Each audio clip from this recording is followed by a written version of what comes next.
împlinească toate cele scrise acolo.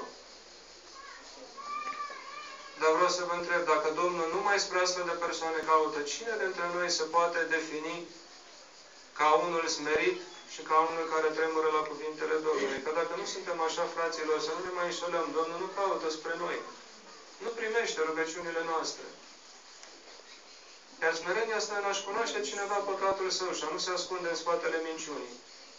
Asta sunt, Doamne, dar nu vreau să rămân aici. Mântuiește-mă. Ăsta e începutul vindecării.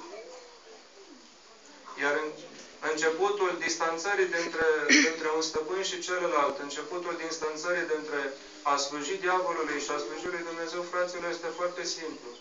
Și vă recomand și dumneavoastră ceea ce am recomandat multora. De exemplu, se începe până a echilibra viața noastră de zi cu zi.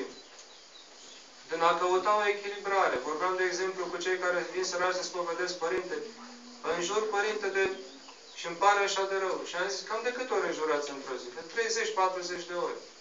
Și am zis, e bine, până acum nu ați făcut decât să înjurați în bomboniți. Dar acum înainte, la fiecare înjurătură pe care o faci, zi Psalmul 50. O să înjur mâine de 40 de ori, dar vei zice de 40 de ori Psalmul 50. Vă dați seama ce rugăciune. Da, Părinte, la asta nu m-am gândit. Asta înseamnă echilibra un pic viața noastră duhovnicească. Înțeleg că și copiii petrec 4-5 ore în fața televizorului sau a calculatorului, dar gândiți-vă, măcar jumate, dacă vor, să petreacă și în fața icoanei de rugăciune și în fața cărților sfinte, nu? Să vedeți cum după aia de bunăvoie încep să renunțe la cele nefolositoare, să aleagă cele veșnice. Că dacă dracul știe să te lege în spatele calculatorului și al televizorului, oare Dumnezeu atunci când te cazi înaintea Sfintei sale icoane, nu știe să te atragă numai așa cum știe El? Și să te îndulcească de lucrurile alea care până mai ierți se păreau bazaconii și prostii pentru copii și pentru babe? Mă refer rugăciunile sau Sfânta Scriptură.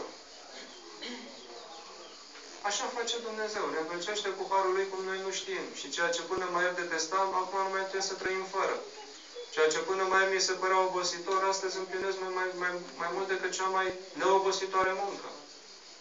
Și așa mai departe. Ăsta este Dumnezeul nostru, fraților.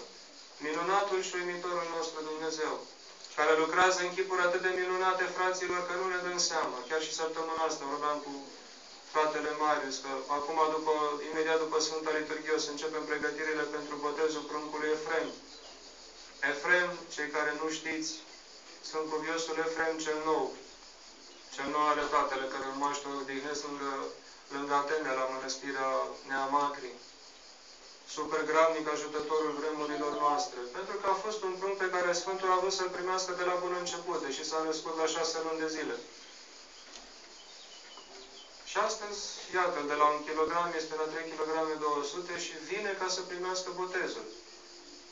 Și este o minune a lui Dumnezeu și un crâmpei, ca să înțelegem cam cum vrea să lucreze Dumnezeu mântuirea noastră.